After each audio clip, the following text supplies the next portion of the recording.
चलो दोस्तों, भारत इलेक्ट्रॉनिक्स के बारे में बात करेंगे, जहां पर बड़े ऑर्डर्स उनको मिलना शुरू हो गए हैं। कैपिटल गुड्स सेक्टर की कंपनी है, डिफेंस सेक्टर में बड़ा नाम है और डिफेंस इलेक्ट्रॉनिक्स के बड़े ऑर्डर्स अगर उनको मिलते रहे तो फ्यूचर के बिजनेस के लिए बहुत पॉजिटिव हो सकता है दोस्तों। अब रिसेंट में अगस्त 25 को आप देख सकते हैं उनको बड़े ऑर्डर्स, डिफेंस रिलेटेड ऑर्डर्स उनको मिले हैं और जिसकी कीमत थी 3289 करोड़ की। एक बड़ा ऑर्डर उनको मिला बहुत रिसेंट अगस्त के महीने में।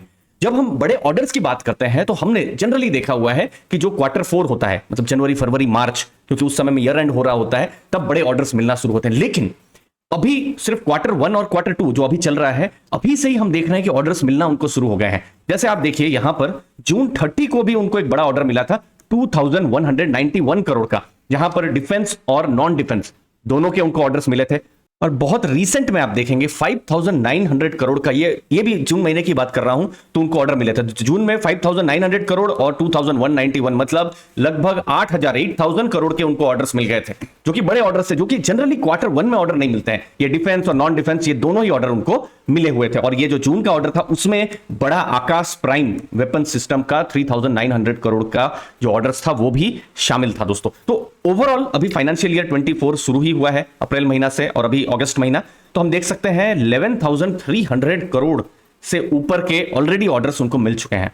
उन्होंने पूरे फाइनेंशियल ईयर में गाइडेंस दिया है 20,000 करोड़ के ऑर्डर्स का। तो बड़े ऑर्डर्स ऑलरेडी आ चुके हैं, अभी भी बहुत सारा समय बाकी है। और ऑर्डरिंग एक्टिविटी जो हमने देखा है क्वार्टर 3, क्वार्टर 4 में बहुत एग्रेसिव होती है, तो अभी से ही हमको लग रहा है कि ऑर्डर्स मिलना शुरू हो गए। इनफैक्ट कंपनी ने कहा भी था कि और भी बड़े ऑर्डर्स पाइपलाइन में है, लेकिन उसमें थोड़ा कभी कभी टाइम लग जाता है, तो इसीलिए उन्होंने उन ऑर्डर्स को नहीं कैलकुलेट किया था जब उन्होंने 20,000 करोड़ की बात कही थी। तो 20,000 करोड़ से भी ज्यादा के बड़े ऑर्डर्स भी मिल सकते हैं, लेकिन थोड़े वो बड़े ऑर्डर्स हैं तो थोड़ा समय भी लग सकता है। अब इस फाइनेंशियल ईयर में मिलेंगे या फ्यूचर में मिलेंगे या कैसे रहेगा, वो फिर जो है आने वाले जो टाइम है, गाइडेंस है, हमको मिलती रहेगी, हमको आइडिया आता रहेगा। बट फिलहाल 20,000 करोड़ का तो ऑर्डर का गाइडेंस है उनका, जिसमें से ऑलरेडी अगस्त महीने में 11,300 करोड़, मतलब 55% से ज्यादा का ऑर्डर्स ऑलरेडी उनको भारत इलेक्ट्रॉनिक्स को मिल चुका है। अब देखिए बहुत रिसेंट में अगर आप देखेंगे तो हमारे पास जो डेटा है वो क्वार्टर 1 के रिजल्ट्स का डेटा है। तो उस समय में जब रिजल्ट्स आए थे तो कंपनी ने अपना टोटल ऑर्डर बुक कहा था कि 65,356 करोड़ है।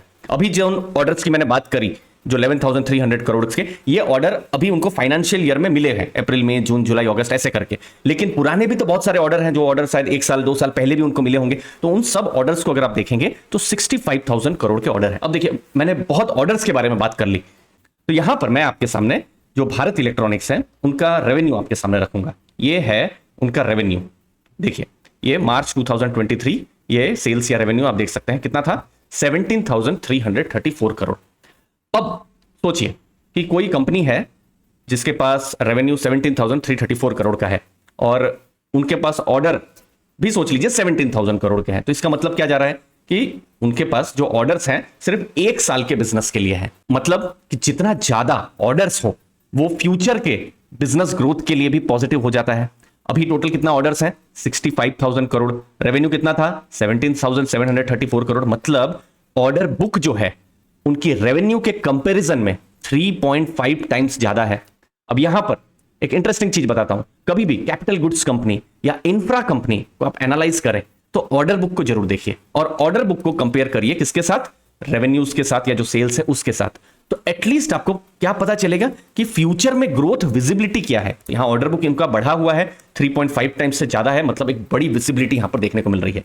रेड फ्लैग क्या होता है या कब होता है, अगर 2 टाइम्स से कम हो तो रेड फ्लैग है। जैसे मैं अभी बात कर रहा था 17,000 करोड़ के पास रेवेन्यू है और सोच लीजिए कंपनी की ऑर्डर बुक भी 20,000 करोड़ है या 25,000 करोड़ है, तो बहुत बड़ी विजिबिलिटी नहीं है। 2 टाइम्स से ज्यादा हो तो अच्छा है, 3 टाइम्स से ज्यादा हो तो और अच्छा है, 3.5 टाइम्स से ज्यादा बहुत ही अच्छा इसको कहा जाएगा। हाँ, लेकिन एक और चीज यहां पर ध्यान रखने की है, कंपनीज को ऑर्डर भी मिला होता है तो यह भी एजम्पशन होता है कि कंपनी एग्जीक्यूशन कर पाएगी। अब ऑर्डर बुक उनको मिल रहे हैं लेकिन फ्यूचर एग्जीक्यूशन पर भी ध्यान होगा, क्योंकि एग्जीक्यूट करेंगे तभी तो सामने से जो पैसा है वो उनको आना शुरू होगा, तो वो भी ध्यान में रखना है दोस्तों। ये क्वार्टर 1 के रिजल्ट्स हैं। क्वार्टर 1 में आप देखेंगे इस बार 3,446 करोड़ का उन्होंने टर्नओवर किया था, रेवेन्यू किया था। अभी जो मैंने 17,000 करोड़ बताया था वो पूरे फाइनेंशियल ईयर का बताया था, क्वार्टर 4 का देख रहे हैं तो लास्ट ईयर के कंपैरिजन में 12.5% ग्रोथ था। प्रॉफिट्स की जब आप बात करेंगे तो लास्ट ईयर 431.4 करोड़ का प्रॉफिट था, इस बार 530.8 करोड़ का प्रॉफिट है, मतलब प्रॉफिट्स 23% इंक्रीज हुआ है। मतलब एक हिंट यहां से यह भी मिल रही है कि रेवेन्यू और प्रॉफिट दोनों इंक्रीज हुए हैं और साथ साथ में कंपनी के मार्जिन्स भी इंक्रीज यहां पर हुए हैं।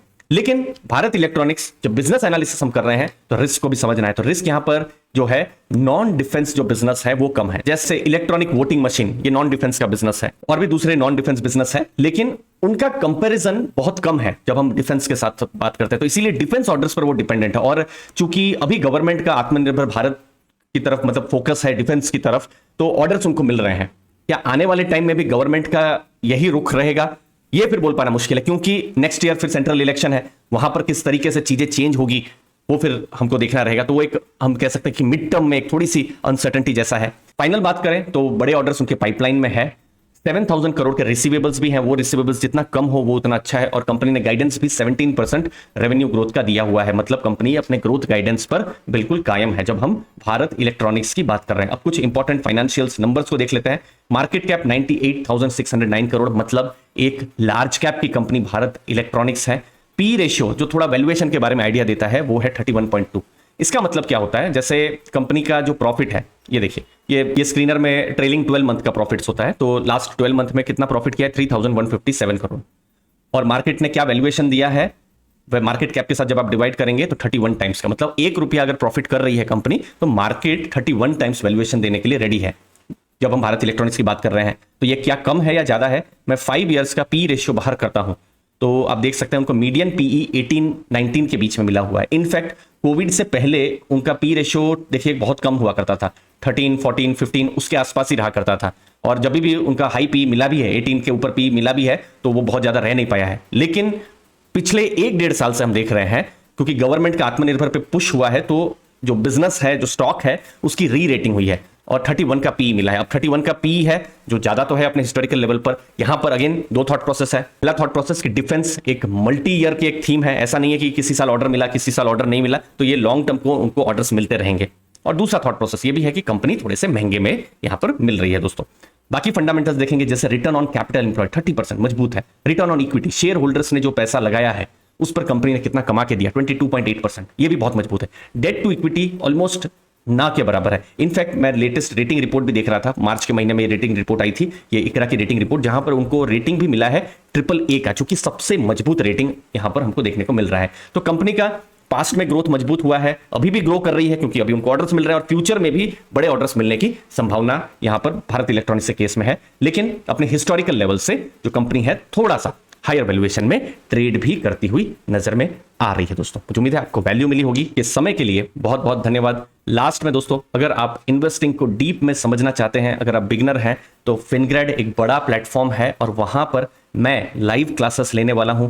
टोटल 10 लाइव क्लासेस में लेने वाला हूं सितंबर 10 से सितंबर 30 के बीच में, इवनिंग 7:30 और 9:30 के बीच में। ये 10 लाइव क्लासेस में मैं क्या डिस्कस करूंगा, स्टॉक्स और फंडामेंटल एनालिसिस, इन्वेस्टर साइकोलॉजी को मैं डिस्कस करूंगा। फिर स्टॉक एनालिसिस अप्रोच, यहां पर मैं सेक्टर एनालिसिस और मैक्रो इकोनॉमिक एनालिसिस करूंगा। फिर इंपॉर्टेंट इन्वेस्टिंग ट्रेंड्स को मैं डिस्कस करूंगा आपके साथ, फाइनेंशियल स्टेटमेंट्स और रेशियो एनालिसिस, फिर वैल्यूएशन एनालिसिस, जैसे हमने यहाँ प्राइस टू अर्निंग को देखा, similarly price to book, EV by EBITDA और दूसरे वैल्यूएशन के जो मेट्रिक्स हैं उनको डिस्कस मैं करूंगा।